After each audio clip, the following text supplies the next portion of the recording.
Good evening and welcome to Electronic Game Information and our live coverage. We are reporting to you live from the San Diego Comic Convention 2019. We are live, and of course we are gearing up for the big night on Saturday night with our Ultimate Mortal Kombat 3 stage play, where we will be performing. You will be able to see the world's first live on stage Fatality being performed on EGI special correspondent Alan Resnick. Alan, you're out there on the boardwalk there? How are you feeling right now? Yes, Robby, I can hear you. Robby, can you hear me? I can hear you well, Alan. You're out on the boardwalk. You're gearing up for the big night. You're looking mighty fine. I can see that the magic hour has struck you beautifully, well lit. A man in the prime of his life. Just enjoying the last few days. That is right, Robby. It is the magic hour at San Diego Comic-Con 2019, and boy, does it feel magical. I am nervous about the big day where I will be killed live on stage in a wonderful fatality for Ultimate Mortal Kombat 3 the play. I can't wait, but I am very scared, and this is kind of the quiet before the storm, if you know what I mean. Quiet before the storm. Of course, the quiet storm inside. I'm going to be killed live on stage on Saturday. Alan. I can't help but thinking about it. But Ultimate Mortal Kombat 3, what a great game to translate into a live on-stage performance. Yes, I'm going to have to take your word for that, Robby. I've never played Ultimate Mortal Kombat 3. But you're the Ultimate Mortal Kombat 3 expert, and I'm willing to die for your vision. So. Well, Alan, here's the thing: is that Ultimate Mortal Kombat 3 is, of course, one of those odd games, sort of like those Street Fighter 2. How they kept re-releasing Street Fighter 2 in the arcades and on the Super Nintendo and Sega Genesis. You had a Turbo Edition, you had Championship. I don't know about Speed, Super Speed, all these different things. So Ultimate Mortal Kombat 3 was, of course, a sort of iteration of Mortal Kombat 3 that didn't have its own separate story, but it did add in characters like Scorpion and, of course, the original costume for Sub-Zero. Wow, what an amazing legacy. What a great reason to go. And I got to just thank you for letting me be a part of it. Thank you for asking me to volunteer my life. And I got to tell you, the scene out here is electric. There's youth on display. Lots of young people. It's reminding me of my own mortality and how short-lived it is. We're going to be getting killed on stage on Saturday. Would you like to come? It's just a wonderful night. It's just a beautiful sunset. Southern California in July is truly like a paradise. You know what I'm saying? You get like a paradise on earth. Get over here! Yes, get over here. Of course, he says get over here. He says it's 2019. I'll be the one to do it. It's San Diego Comic Convention. San Diego Comic Con. And obviously, people love it. People love seeing you. People are so excited that to watch you be completely demolished on stage. That's right. Saturday night. So we'll come back to you in a second, Alan. Back to you, It Robby. is, of course, San Diego Comic Con. It's just a churning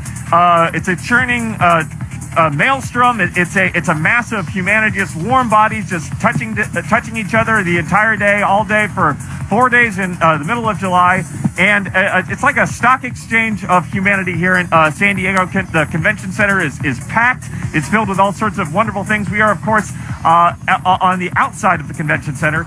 We're not in our normal studio in Los Angeles, so you will be seeing some differences in how the show is running. But I think that we've worked hard to make sure that you won't tell any kind of a difference. So I promise that tonight we will make up for that. We will make up for that by covering, of course, the Punisher. The Punisher is, of course, a comic book-based action game by THQ and Volition. Back when Punisher was first announced in 2003, people said, well, if Volition is making a Punisher game, then it probably will use the GeoMod engine that they created for Volition's Red Faction series, also published by THQ. GeoMod engine, of course, lets you destroy environments, let you make holes in walls, make holes in vehicles, and did all sorts of wonderful physics that up until Half-Life 2 came out were sort of cutting edge. So let's take an EGI moment. I think we should all just take an EGI moment here And remember that any mention of Volition's THQ and Volition's Red Faction series would not be complete without a mention of John Romero and his stellar port of Red Faction for the Nokia N-Gage. Red Faction, of course, was a stellar port of a wonderful game for the Nokia N-Gage mobile system.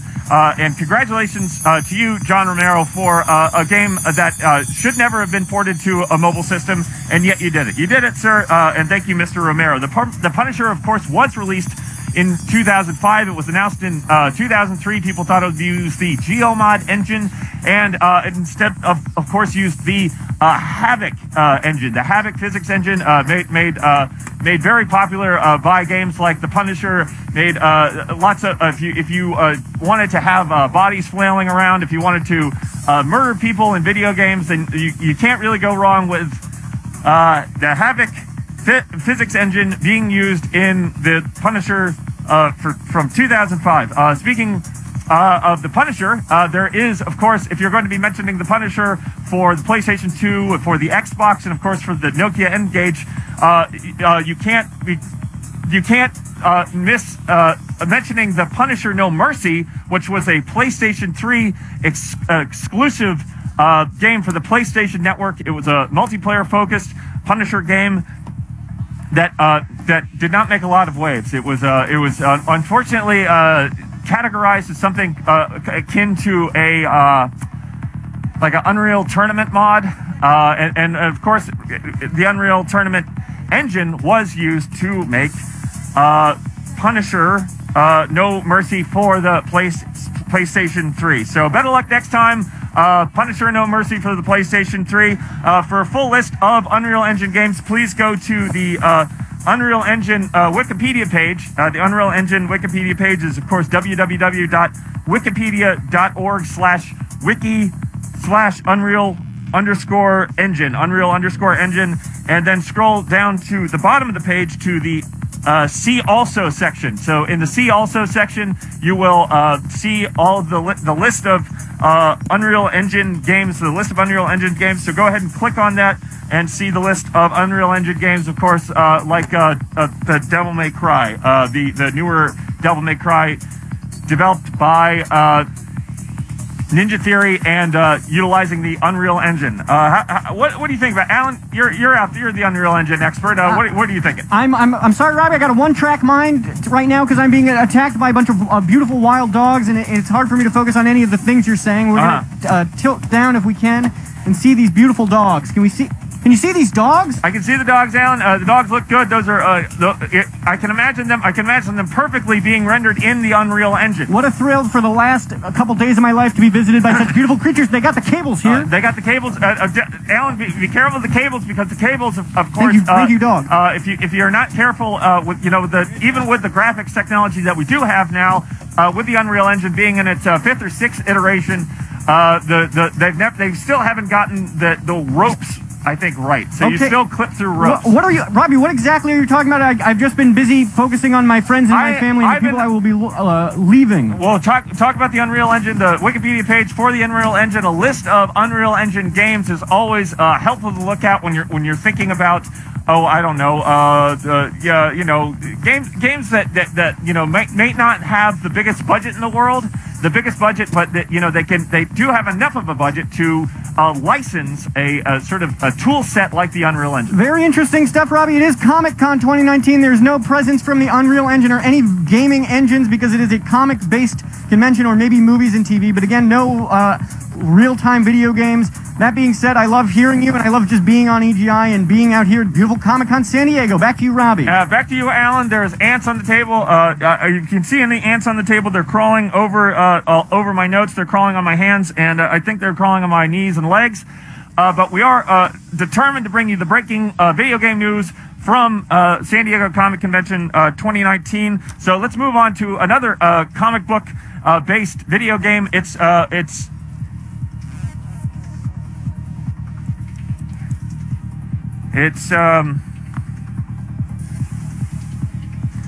Batman Dark Tomorrow. Batman Dark Tomorrow is this is an action adventure game that attempted to do Batman like it had never been done before. It was a fixed camera Batman game in the style of games like Onimusha, Onimusha 2, Onimusha 3. It was a 3D engine, so it wasn't just the pre-rendered backdrops from the first 2 Onimusha games. And so the camera did attempt to move with Batman as he attempted to thwart his foes in real-time combat, and also solve the mysteries that Batman is dedicated his life to solving. Of course, Onimusha in the first Devil May Cry game, and I think we do have a Devil May Cry. This is, of course, Devil May Cry from the Western-developed Devil May Cry by Ninja Theory that utilizes the Unreal Engine, but not the first Devil May Cry that had a floating but fixed camera. So a floating but fixed camera is your fancy, and if you're a big Batman fan, check out Batman Dark Tomorrow, developed by none other than HotGen. HotGen, of course, is the wonderful group of developers that created wonderful Game Boy Advance versions of the Matt Hoffman's Pro BMX series, Matt Hoffman's Pro BMX and Pro BMX 2, published by Kemco and developed by HotGen. Kemco, of course, also responsible for Shadowgate 64. Shadowgate 64, Trial of the Four Towers. There were 4 towers, not a sequel where there was 2 or 3 towers. They decided to jump right into Shadowgate 64 with all 4 towers. You, of course, play as the irascible and unbeatable Del Cottonwood, a halfling who has been captured near the namesake of the game, the Shadowgate itself, Shadowgate 64, and who escapes imprisonment only to find himself on a quest to explore the 4 towers in search of the Staff of the Ages. Alan, what do you think about the Staff of the Ages? I'm gonna cut to you just for a second here. I don't know what that is, Robby. I've never heard of that. Del Cottonwood, of course, of the Staff. Live on stage. We've got, and if these are big, obviously we got big Shadowgate 64 fans on the boardwalk with you there, Alan. Yes, Robby. Everyone here loves. What is the name of it? It's Shadowgate 64. Shadowgate 64. You've seen that? Do you want to talk about that? It's published by. They don't want to talk about that, Robby. They want to talk about. Is that a comic? What do they want? What do you want? Can someone get we're at Alan, you're the Shadowgate. I'm trying to get people to get over here and they won't get over here. Alan, you're the Shadowgate 64 expert, so it's up to you to make sure that they start talking about Shadowgate 64. I just want to please you and do a good job on electronic game information. This is the last thing I'll do with my life is be part of this show, and I just want to make you happy, so I will do that. I'm so excited because you've lived such a fulfilling and wonderful life. You have such a great legacy. Spider-Man over here, very adorable little Spider-Man. They look like they could be halflings like Del Cottonwood. Del Cottonwood, of course, was the halfling that was captured and put into the Shadowgate dungeon, and then the halfling that was captured and put into a Shadowgate dungeon, and then went on for his quest to defeat the Lord Belzar with the use of make use of. What was that? The Staff of Ages. The Staff of Ages. So back to you, Alan. Okay, thank you, Robby. I can hear you, and back to you, Robby. All right, so let's go back to some more Batman Dark Tomorrow news. Batman Dark Tomorrow is, of course, a bad Batman game. If you would like to know more about Batman Dark Tomorrow, please visit the Batman Dark Tomorrow Wikipedia page. That's that's www.wikipedia.org/wiki/Batman_dark_tomorrow. Please do not forget to use the underscores when you are typing the full address into the address bar. Otherwise, you will go someplace different. If you want to get there a different way, if you want to get to the Batman Dark Tomorrow Wikipedia page, you can also just go to the front page of Wikipedia, and there should be a search field sort of like in the top right-hand corner of the front page of Wikipedia. I think we do have a breaking announcement here. The front page search field is up here in the top right-hand corner. Just go ahead and type in Batman and hit enter. Type in Batman and hit enter, and then you will be taken to the next. This is me. This is a list of Unreal Engine games. This is Batman. Okay, so type in the word Batman into the. This is a slide that shows you typing the word in Batman into the search field. Type in Batman, hit enter, and get to the Batman page, and then scroll down to the Batman page where you find cultural impact and legacy. Cultural impact and legacy, of course, is about halfway down of the Batman Wikipedia page. Go ahead and click on other media, which will take you to another page where you will scroll down to about 2/3 of the way down. You'll see film, and just below film, you'll see video games. So go ahead and click on video games, and that's going to take you to a list of Batman video games. So go ahead and click on that. Scroll down about halfway down the Batman Dark Tomorrow Wikipedia. Alan?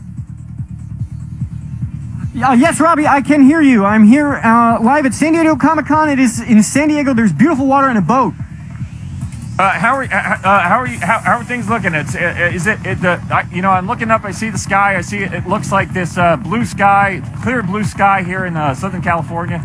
How's it looking out by the water? It's a beautiful blue sky. There's visions of all sorts. There's terrifying creatures and people that just terrify me to my bone, but also thrill me in a way that I've never quite expected and make me quite excited and sad to leave this world.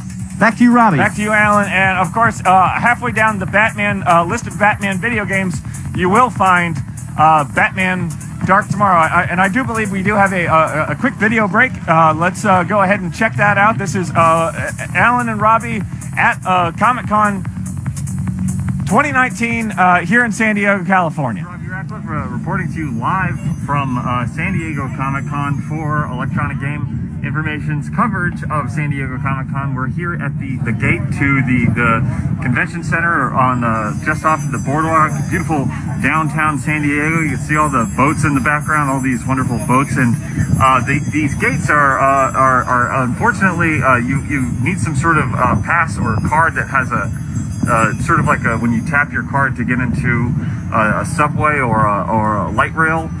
You need one of those to get into the convention. We didn't realize that you had to buy something. Most conventions do give out press passes, but we were not able to secure the press passes. I tried to explain that I am here to see Marvel Ultimate Alliance. I just want to get one last look at it before it comes out on the Switch in a couple of days, and once I can just get my hands on that for a little bit, just verify that it is going smoothly, then I could just leave the convention. But the passes are too expensive, and they won't take that explanation for an answer. So back to you, Alan. We'll see what we can uncover.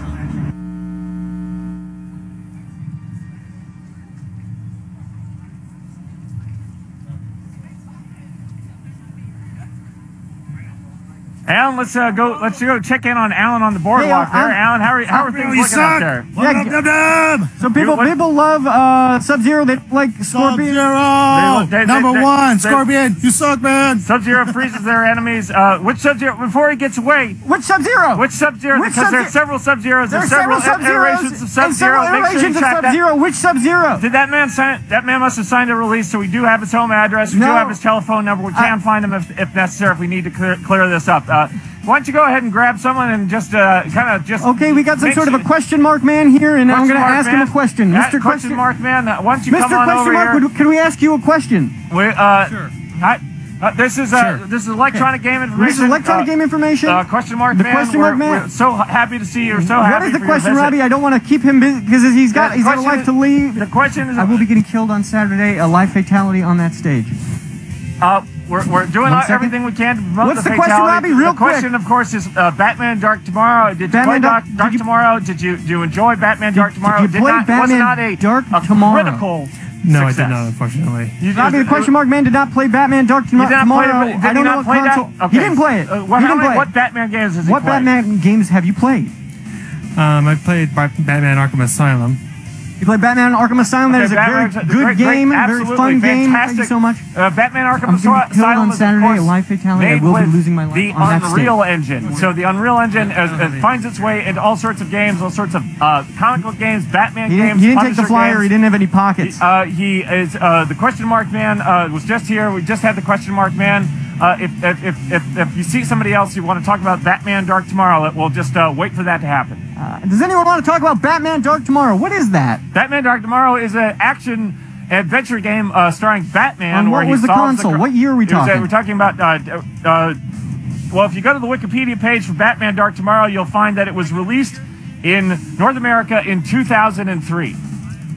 So Okay. Batman Dark Tomorrow 2003. Alan, if you were around in 2003, I don't remember if you were around in 2003. Of course I was. You would have remembered Scott Peterson, the famous Batman writer Scott Peterson, wrote the story for Batman Dark Tomorrow. And that was a big deal. Okay, I'll take your word for it. You're the Dark Tomorrow expert. I think that must be back to you, Robby. And I really do think that I really think, I mean, Tarnation, you got all these wonderful video games starring comic book characters, and I do think that it should be a bigger deal when a comic book writer writes the story for a comic book video game. Did you play Batman Dark Tomorrow? Did you play Batman Dark Tomorrow? Batman Dark, I mean, this is a comic book convention. People should be wanting to talk about. Robby, I think I found someone who played Dark Tomorrow. Did you play Batman Dark Tomorrow? No. Okay, that was a Batman character who didn't play Batman Dark Tomorrow. Batman Dark Tomorrow, well, of course, was Batman. I didn't play it, but I have played a lot of other Batman games. What other Batman games do you play? The Batman Arkham series, Arkham Knight, Arkham City, Arkham Asylum. Let's go back to ask her. Thank you so much. Ask A her lot of about love the for the year Batman Arkham Asylum. 2003. Were you around in 2003? Alive? Alive? No, playing Batman games alive. Yes, you were alive in 2003, but you were not playing the Batman games. I was only 7, so that's probably why. So you probably would have been playing, there was, of course, the cel-shaded Batman game that was based on Batman animated series made for kids.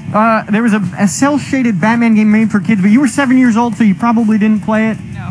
No. Sorry, Robby, that's back to you. This Batman character also did not play that game, but they did play the modern Batman games, which people do love. Back to you, Robby. Batman Arkham games also made with the Unreal Engine. Ask her about the Unreal Engine, and then we'll let her go. I mean, she's gone. Robby, she is gone. Back to you, Robby. It's a wonderful convention here. Everyone's moving so fast. Everyone is got lots of things to do. There's lots of things to see. There's comic books. There's video games. We've got movies. Of course, no one's talking about Scott Peterson's Batman Dark Tomorrow, but that's okay because we have talked about the Punisher game, which was written by Garth Ennis. And Garth Ennis, of course, Alan, of course, you're a big fan of the television shows. Garth Ennis wrote what? What new television show that has a big promotional?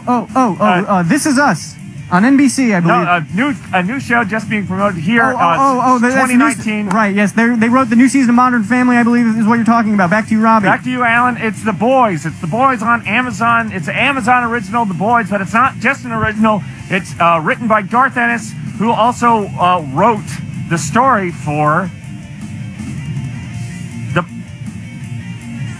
The Punisher, which came out in 2005. Announced in 2003, came out in 2005. Used the Unreal Engine instead of the... Alan?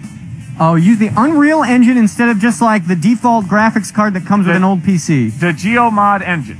Right. So these are the kind of things that, Alan, your life is short, so you really got to take the time to learn as much as you can. So there's nothing I would rather be doing than talking to you about this graphics card. It's not a graphics card, it's an engine. On the last few days of my life. Thank you, Robby. Thank you, Alan.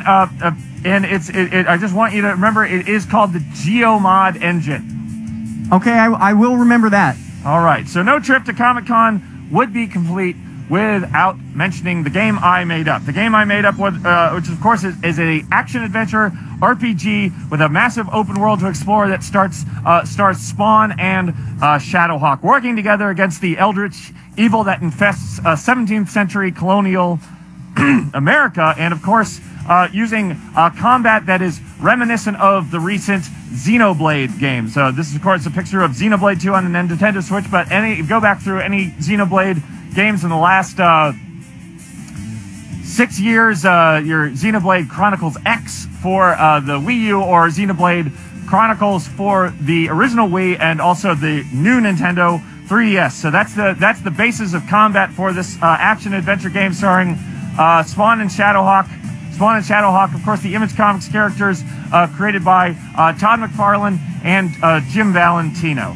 And when the first year that my parents were divorced, I was given a couple of different things. I was given a Sega Genesis and a Game Boy, and I also, that happened to be the year that Spawn and Shadowhawk came out. So if you think about divorce and what that does to a young mind, and how you sort of like try to focus attention on different aspects within yourself or without, Spawn and Shadowhawk and the Sega Genesis and the Game Boy, they make a lot of sense. Alan, are your parents divorced? No, my parents are still together. You have quite a tragic origin story, and mine is quite happy. So I'm happy to be going out on a high note. You lived a very full, happy life. Back to you, Robby. Alan, the energy that you have and the life that you've lived does remind me of Dale Cottonwood from Shadowgate 64, Trials at the Four Towers. And you know, I feel like life is a dungeon that you are escaping from.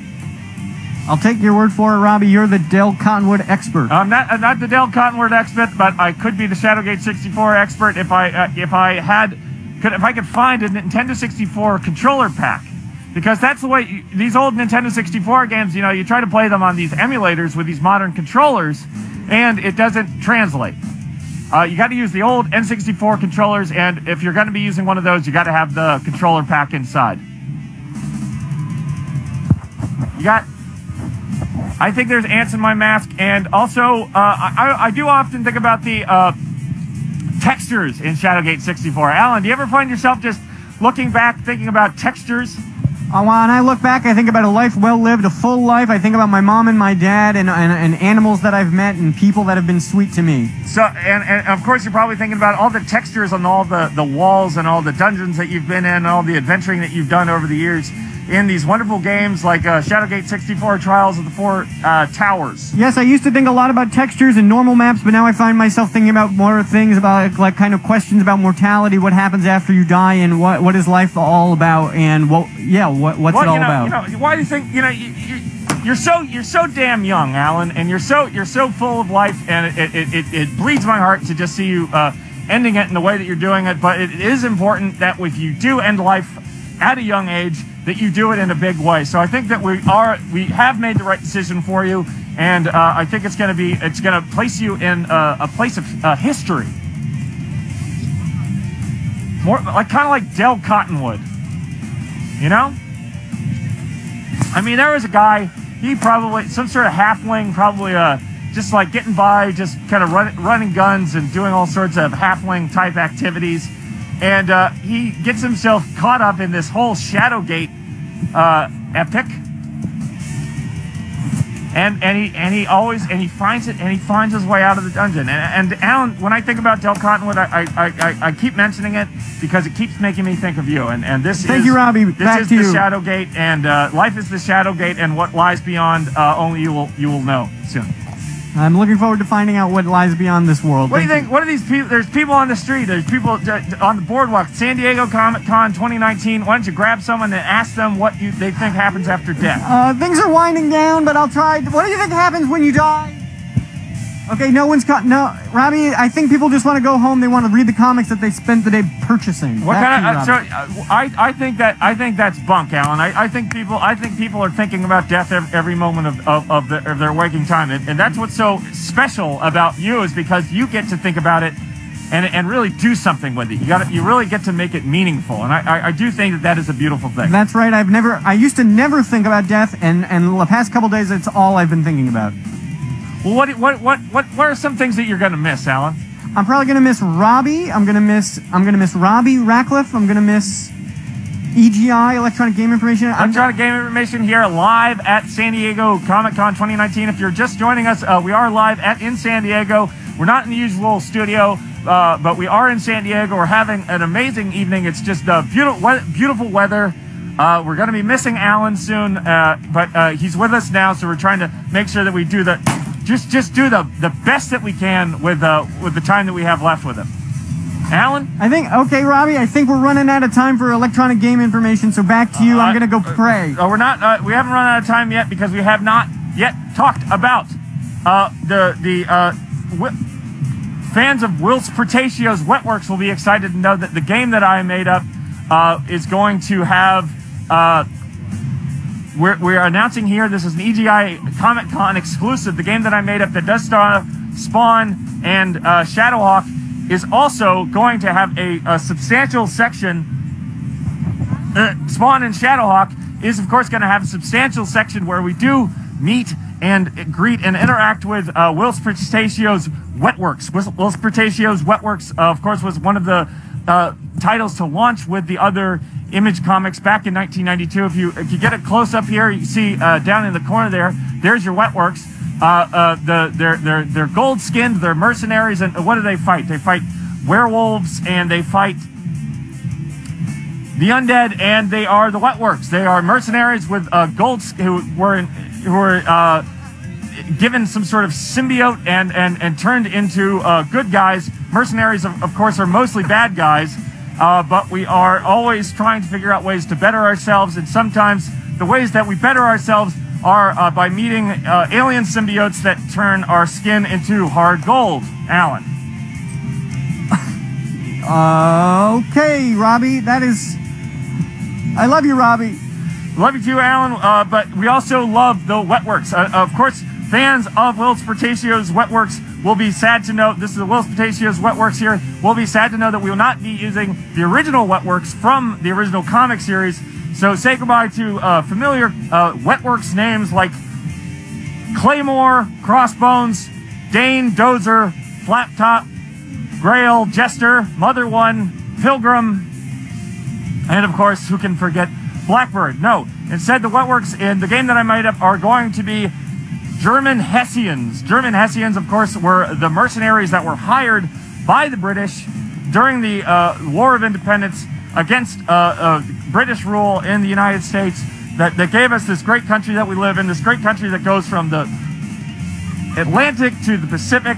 Where we are now, we're on the Pacific coast, and we wouldn't be here if it wasn't for the Americans fighting for their independence against the British and their German Hessian mercenaries. Of course, the game that I made up does take place in the 17th century, not the 18th century when the War of Independence actually took place. So we are taking some liberties with history. I wouldn't go so far as to say it is alternative history, but it is. We are going to spin it a little bit just so we can get these German Hessians in the wilderness, camped out, planning when they are approached by some sort of gold symbiote, which turns them into the 17th century Wetworks.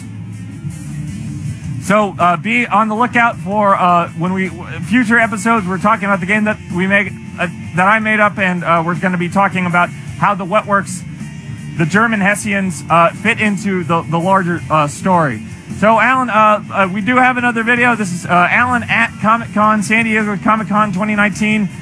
We are going to be talking to the Crown, and that's what we have. So let's watch the video.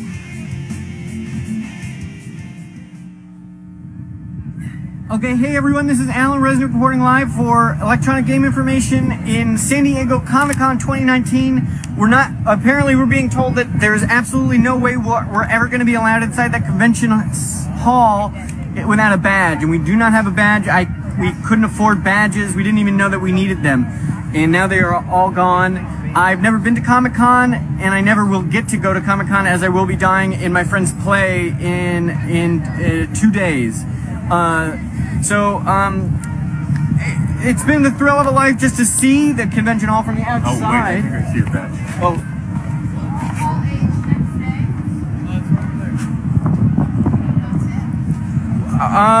Okay, so we're just gonna camp out here, and hopefully we're gonna find someone will drop a badge, and then I guess back to you in the studio, Robby. Okay, back to you. Thank you, Alan, for that report from San Diego Comic Convention 2019. We're here in San Diego. The comics are flying off the shelves. There were signs that there were some video games around, that we did not get to go into the convention to see the games, obviously. So we are going to go ahead and start with the list. So the list is, of course, tonight, because we are here in beautiful San Diego, downtown San Diego. We're right here on the water. It made me kind of wish that we could do a list of games that have beach level. So, Alan, you love the beach. What games come to mind when you talk about beach levels? Like a jet ski game or any game that takes place on a beach would be the first thing that comes to my mind. I love beaches, and I'm at a beach right now. A jet ski game, of course, will take place in the ocean, so you're not really on the beach. Oh, but sometimes you drive the jet ski up on the beach. What's a beach? Well, I don't think that happens as much as you think, Alan. So unless you can think of a specific jet ski game where the ocean meets the beach and the jet ski goes up onto the beach, then we unfortunately cannot put it onto the list. I'm sorry, Robby, I messed up. No, you didn't mess up, Alan. It's the beach. You love the beach. If you see anybody there, why don't you grab them and ask what kind of things that they love to see on the beach? What's up on the beach? Games that take place on the beach, games that have beach levels. What happens on the beach? Well, I'll give you. Let's start the list off with, of course, Medal of Honor Infiltrator. Medal of Honor Infiltrator is, of course, a top-down action game for the Game Boy Advance that where you are the one of the soldiers in the United States Armed Forces, and you are fighting your way up the beach in at least one level against the German war machine, tossing grenades into pillboxes and firing your rifle at German soldiers. Alan? Would you please get over here? Would you please get over here? What's a game that takes place on a beach? Sharks killing the lifeguards from Baywatch. Sharks killing the lifeguards from Baywatch. Sharks killing lifeguards from Baywatch. Are you kick through this guy, Scorpion? This guy has an absolute idea of what has got to happen. Thank you so much. I think this is the kind of person. This is the kind of person that comes along once in a lifetime. Alan, make sure you ask him if he has played Medal of Honor Infiltrator for the Game Boy Advance. Did you ever play never mind, Metal Gear Solid Infiltrator? No, Medal of Honor Infiltrator, Metal Gear Solid, it was, of course, on the Game Boy Advance in another thing. Robby, it's really scary out here. I want to come back in here with you because everything out here is really terrifying and weird, and this is my last day. We're brave. Alan, we're brave. We're living. We're alive. We're feeling the whole thing. It's freaking me out. The answer in my mask, and of course, the Medal of Honor is infiltrated the beach. All right, so let's go down the list. We also have Medal of Honor Allied Assault. Medal of Honor Allied Assault, of course, starts with a fairly prosaic training mission, but soon enough puts you on the beach. The longest day, D-Day, June 6, 1944, the invasion of France, of Europe, and the march to Berlin. Alan? Have you played Medal of Honor Allied Assault for the PC? No, I haven't, Robby. It's getting really scary out here. I just wish I was in there hosting EGI with Robby. Alan, you're doing fine out there. You're talking to the people. You're making sure human connections, Alan. It's human connections that make the difference between a life well lived and a life wasted. Yeah, I'll take your word for it. All right, so on the list we also have Medal of Honor Pacific Assault. Medal of Honor Allied Assault was, of course, followed up with the less successful, but I would say just as good Medal of Honor Pacific Assault. Medal of Honor Pacific Assault. Of course. What video games take place on the beach?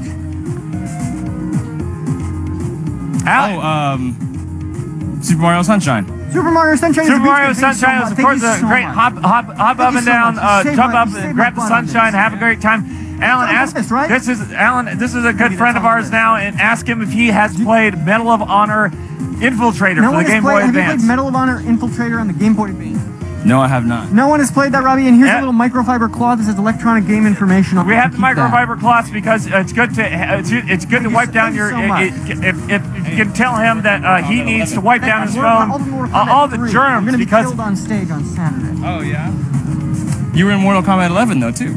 All the Mortal Kombat games keep getting reset, but the penultimate Mortal Kombat 3. This guy, Robby, I think this person made Mortal Kombat. You're the inventor of Mortal Kombat. Nope, not the inventor. Not the inventor of Mortal Kombat. I worked on the game. You worked on Ultimate Mortal Kombat 3, and I'm going to be getting Mortal Kombat 3. I don't want to get in trouble or sued. Mortal Kombat 11. Mortal Kombat 11, I think we're safe because this is not what we're doing. The newer Mortal Kombat game. Wait. Y'all can just cut all that. Alan, hold on for a second. This is live? Oh my God, it's live. This is live. We're live on AdultSwim.com. It's San Diego's Comic Convention. Alan, all right, Alan, wait, before he leaves, he's got to go. No, he can't go because they have Spawn in Mortal Kombat 11. Robby wants Spawn to be in a video game. How did you get Spawn to be in Mortal Kombat 11? I couldn't tell you the answer to that question. But you have to know something. You have to know anything because I've been trying to get San Spawn Diego into a Comic game Convention. about Spawn and Shadowhawk in colonial America. Did you ask him? I don't want him to call Todd McFarlane or Jim Valentino. Call Todd McFarlane or Jim Valentino. Because I don't know. I don't have those people's phone numbers, man. But you probably know that you've got like a lawyer or a publicist. Somebody's making the connections. What did you do? What did you do on the game? I couldn't tell you. That's not my department. Not your department, so you were not involved at all in the decision-making process to put Spawn into Mortal Kombat 11. I'm not a part of that process. Who the hell has that kind of has that ability to make these kinds of calls? You're going to want to tweet at Ed Boon. Ed Boon. Robbie, Ed Boon and John Tobias, tweet of course. Ed Boon. Ed and John. He'll get a kick out of that. I bet this genius doesn't know the Sega character that uses Ed Boon and John Tobias's name in the Mortal Kombat games. Unfortunately, I don't. It's Noob Saibot. You're telling me what kind of resumes do they take? Because maybe I should just get a job at NetherRealm. Maybe NetherRealm should make a game that I developed myself instead of putting out the same Mortal Kombat game with this over-the-top violence, terrible violence that nobody should see. Nobody should see bodies. The things that they do to the bodies in these Mortal Kombat games, these recent Mortal Kombat games, it's despicable. And I won't be doing that in the game that I made up is going to be an M-rated game. It is going to have blood. It is going to have violence, but it's not going to do the sickness that it has come down on those Mortal Kombat games, Alan. Back to you, Robbie. Back to you, Alan. And of course, we also have Medal of Honor Warfighter. What Medal of Honor Warfighter starts with a bang on the beaches of Mogadishu, just outside in Somalia. It's a terrible Medal of Honor game. It's one of the worst Medal of Honor games. I think it does not use the Unreal Engine. It uses, of course, the Cry engine. It's one of the few Cry engine games that also are Medal of Honor games. I can't stop thinking about how this NetherRealm guy just blew us off like that. I mean, what kind of a mind? I mean, the things that they do.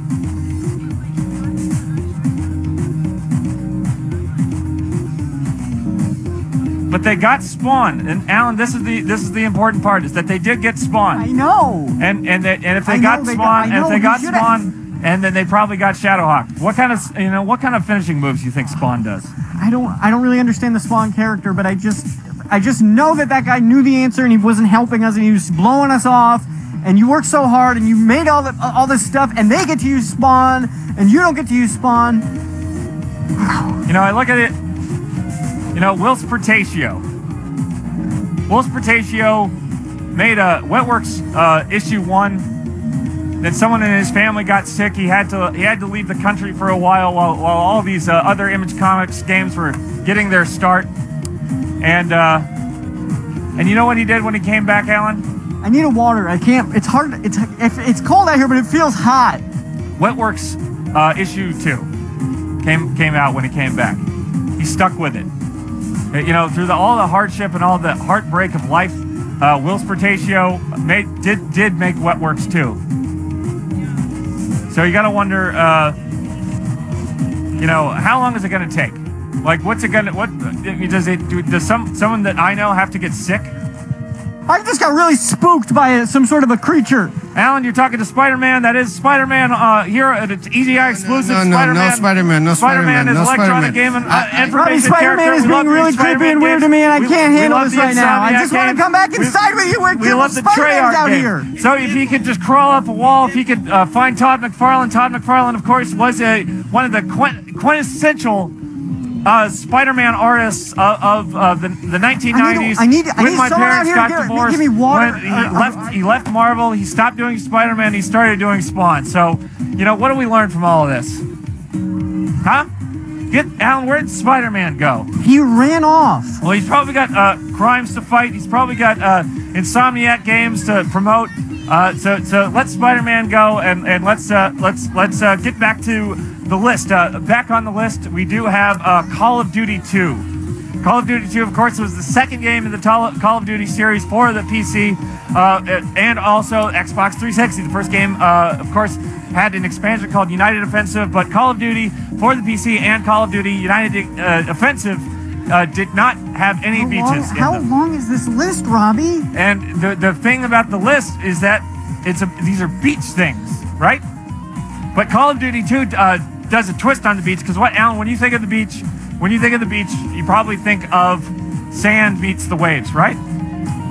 I think about the beach. I think about how Mother Earth is always in flux, like the waves of the ocean, and how being at the beach and feeling the sand, you're one with the Earth and with the universe. That's what I think when I'm at the beach. You know what I can't stop thinking about is where all these ants came from, because I cleaned this down with Windex before the show started, and yet here we are just being swamped by these ants. So something is obviously attracting these ants somewhere here on this table. Alan? Yes, I think there may be something sticky, something sweet has spilled, like a sugary sweet, the kind of thing you taste when you're a kid that makes you feel so alive with life, and then you grow up and it's not as sweet anymore, but it attracts ants onto your table. Alan, I want you to be perfectly honest with me. Were you over here at the table eating sweets before the show? Robby, I can't eat sweets. All I know is this table was as clean as a whistle. When I sat down to do the rehearsal, I got up, went to the bathroom for a long time, and then I came back and inundated. It's really weird out here, Robby. Well, it's so strange, and nothing is stranger than Call of Duty 2 and its beach level, which actually has a very short strip of beach, and then immediately crawling up the cliff sides there in northern France. So Call of Duty 2 is on the list. Alan? We got these damn scooters out here. They're freaking me out. Alan, of course, the next game on the list is Flower, Sun, and Rain. Flower, Sun, and Rain is Grasshopper manufactures the wonderful games by the Grasshopper games that you love, like No More Heroes and No More Heroes 2 and the No More Heroes remake for the PlayStation 3. So Flower, Sun, and Rain has a short beach level. It's an adventure game. It's not like these No More Heroes games where you run around with a lightsaber and have a lot of fun. It's not a fun game. It's on the Nintendo DS. Flower, Sun, and Rain, it's on the list.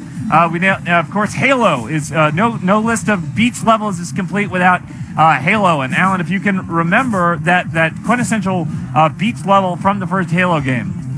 I didn't play Halo, and I never will play Halo. The Silent Cartographer. The Silent Cartographer, of course, was the game where you started the level in Halo, the first Halo game, where you start off on the beach and you go into the Silent Cartographer's facilities and you get the map for the rest of the Halo installation. So Halo is on the list because it does have that wonderful Silent Cartographer level.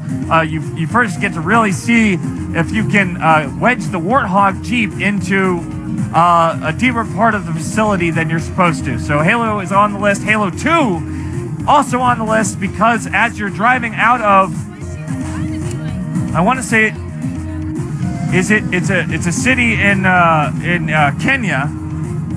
Is it Zanzibar? No, Zanzibar isn't in Kenya, is it, Alan? Alan, you're the expert on Eastern Africa. Which country is Zanzibar? Not a clue. And of that's course, it for me. You remember that it's the part of the level where you kind of start off in these sort of apartment blocks, and then you fight your way around, and then you get to the beach, and then you get on the Warthog, just like the Silent Cartographer. Robby, this is an abnormally long list. I'm getting very tired. I have very few moments left in my life, and I just wish this was a shorter list. Well, it's you know, all right, Alan. So you're feeling. I can tell that you're feeling a little emotional about everything, and I can tell that you're just maybe having a little bit of trouble thinking about games that take place on have beaches and beach levels. So why don't you tell us if you have some sort of final requests or final thoughts for your life. The rest of your life? You're asking my dying wish. If I had one dying wish, it would probably be to just have one more day with my mom and my dad. I wouldn't say dying wish because I do think that wishes, if wishes were fishes, we would never run out of fish. So what are you asking me? Just what's on your mind, Alan?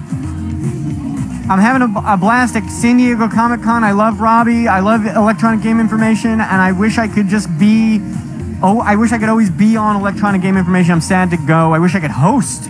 I wish I could be the host of electronic game information. It's a wild wish I have. A host of electronic game information. That is interesting.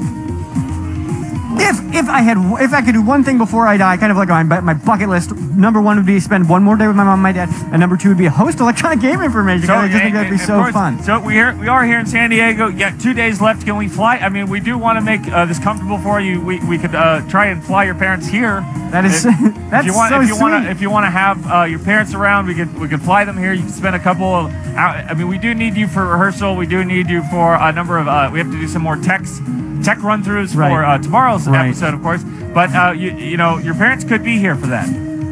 I would love that. You wouldn't be able to spend as much time with it. It'd be more of like you kind of dip in, dip out, kind of like maybe get them hotel room. Honestly, most of the hotel rooms even a couple more minutes with my parents would just be a dream come true. Most of the hotel rooms in the city are, of course, booked up, so we'd have to put them out somewhere east, somewhere out in the desert. I hope they don't mind the heat. They don't like the heat, but I would. Maybe they would be put up with it if it meant seeing their son a little more before his passing. What do you think they think of you, Alan? What do you think of the life that you live? What do you got? My parents are very proud of me. They're proud of everything I've accomplished. They're proud of my work on electronic game information, and I'm sure I haven't told them about the play that I'm in where I will be passing, but I'm sure they're going to be sad to see me go because they do love me very much, and I love them. Back to you, Robby. They know you're dying, but they haven't heard exactly how you're dying. No, they only know that I'm dying in the sense that they know that every human being does not have long on this planet, and every human being will die along with every animal and plant. And it is something for parents to watch one of their offsprings kind of kick the bucket before they do. It's pretty interesting, don't you think? I think it's one of the tragedies any parent can go through is to witness the end of a life cycle for something that they started. To see the end of something that they started before they go. Sort of like a dark tomorrow. What is that? Sort of like a dark tomorrow. You're kind of describing like a Batman Dark Tomorrow. Oh yes, it's sort of like a Batman Dark Tomorrow. Batman Dark Tomorrow, of course, is sort of often cited as one of the worst Batman games ever made, and of course was written by comic scribe Scott Peterson. So Scott Peterson is somewhere here at Comic Convention, and we will find him. We will get him onto the show. I love you, Robby. Love you too, Alan. So happy that you could sacrifice your life. Your parents will try to see if they can get out here. Robby, I have one request. Maybe tomorrow. You did make your request down. About the parents, so we can do one request. If I had a second request, it would be that tomorrow night I'm not out here on the scary strip of a boardwalk where people are weird to me. I'd love to be in there with the safety of the set. The safety of the set. I see what you're saying. So maybe we skip bringing your parents here, and then we have you host the show. What? You're saying we can do. We got one wish. So it's either the parents or you host your show. If I had to choose between either seeing my parents one last time or hosting electronic game information, I want to host. I would love to host. I would love to host electronic game information. That sounds so cool. Well, how about audience? Wait, Robby, are you kidding? Are you messing with Robby? Are you messing with me? Alan host an episode of electronic game information before he gives his life on stage on live Fatality here at San Diego Comic Convention for a stage play of Ultimate Mortal Kombat 3. Are you saying for real that I can do this?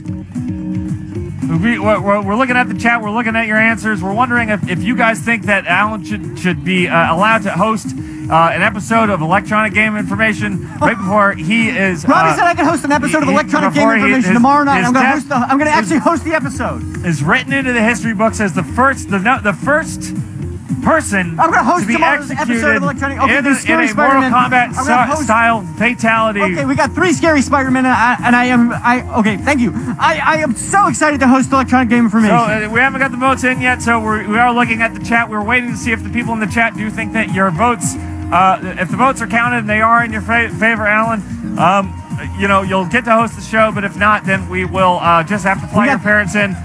put them out in out there in the desert. Oh my God! We got 3 scary Spider-Man. We got Spider-Man here. We got Spider-Man, regular special Spider-Man, special Spider-Man, and the red and black and white. It's the Spider-Verse here at Electronic Game Information San Diego Comic Convention. So happy to see all the Spider-Men show up and be so supportive. I get to host tomorrow night's episode of Electronic Game Information. Alan, How cool why don't you ask Spider-Man if they have played any Unreal Engine games or any games that take place on beaches? Have you played any games that take place on beaches? They don't know that. Thank you so much. Thank you. They don't know? They don't know any games that take place on beaches. Not really, no. What about Medal of Honor Infiltrator on the Game Boy Advance? Dead Island is, of course, Dead Island is a beach game. Dead Island is on the list. Dead Island is an exciting game where you do fight the hordes of the undead on the Dead Island. I'm going to be killed live on stage on Saturday. Dead Island, and here's the thing, Alan, Alan, wherever you are, tell Spider-Man that we do also have on the list Dead Island, Riptide, and Dead Island 2, which has not come out yet. They don't care about the list, they just care about weird spider stuff. Alan, ask Spider-Man if he has any interest in the Punisher from 2005. 2005's Punisher. 2005 Punisher for the Xbox. Is that the John Travolta one? No, something with an Xbox. I don't know what it is. Game. It takes place on. Robby, this is takes place in New York City. I want to come in. I'm excited to host the show. Can I get in there now? You can't get in here now, Alan. We are winding to the end of the list, so we do have just a couple more games on the list. I have to. Thank you, Spider-Man. Thank you for giving your life to fighting crime. Thank you for everything. We're so happy to see Spider-Man. And for giving us the Dead Island games now on the list. Thank you. Back to you, Robby. Oh my God. So, do I look where do I look?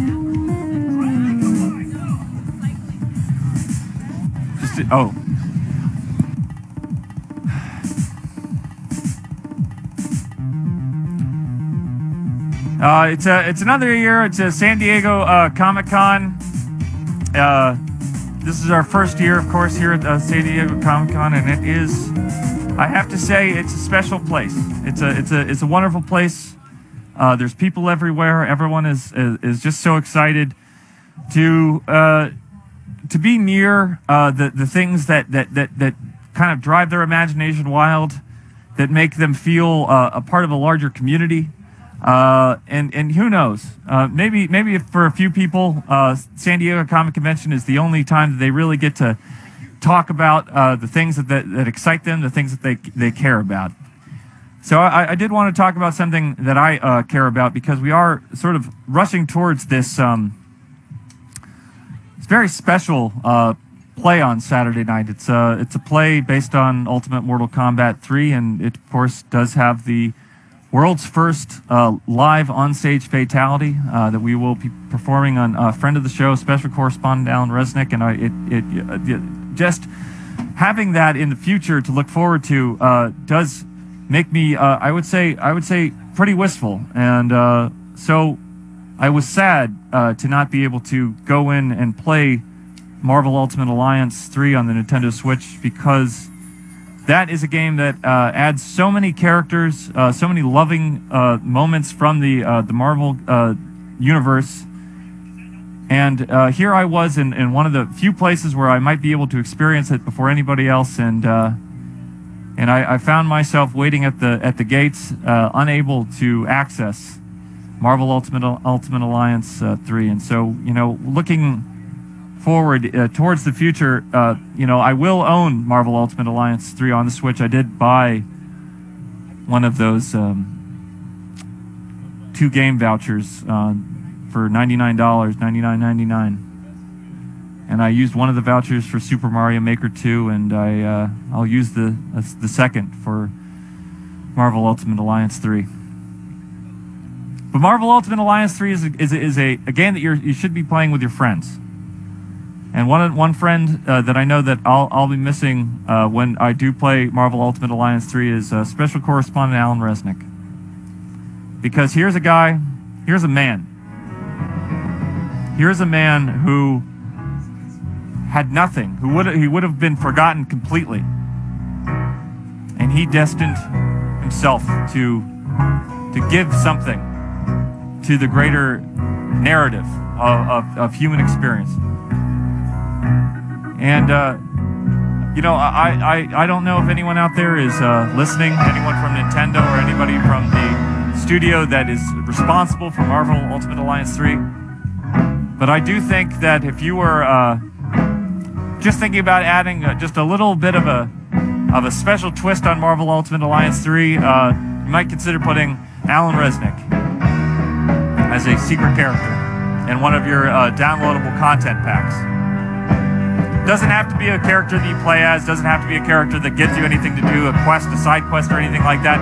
But maybe, just maybe, there could be a dead body lying on a rooftop somewhere in Manhattan that all of the Marvel characters crowd around just for a moment and ask, who was this? And you don't have to put Alan's name, because we'll know. Thank you. We do have one more live episode of Electronic Game Information tomorrow night, live from San Diego Comic-Con. Alan Resnick gets his dying wish. We will allow Alan to host an episode of San Diego Comic-Con 2019 Electronic Game Information. We'll be so excited to see you here tomorrow. Thank you for giving Alan this special gift. We're so excited to help him out as he gives up the ultimate thing that you could give up, your entire life for the theater. So see you tomorrow night at 8:15. Until then.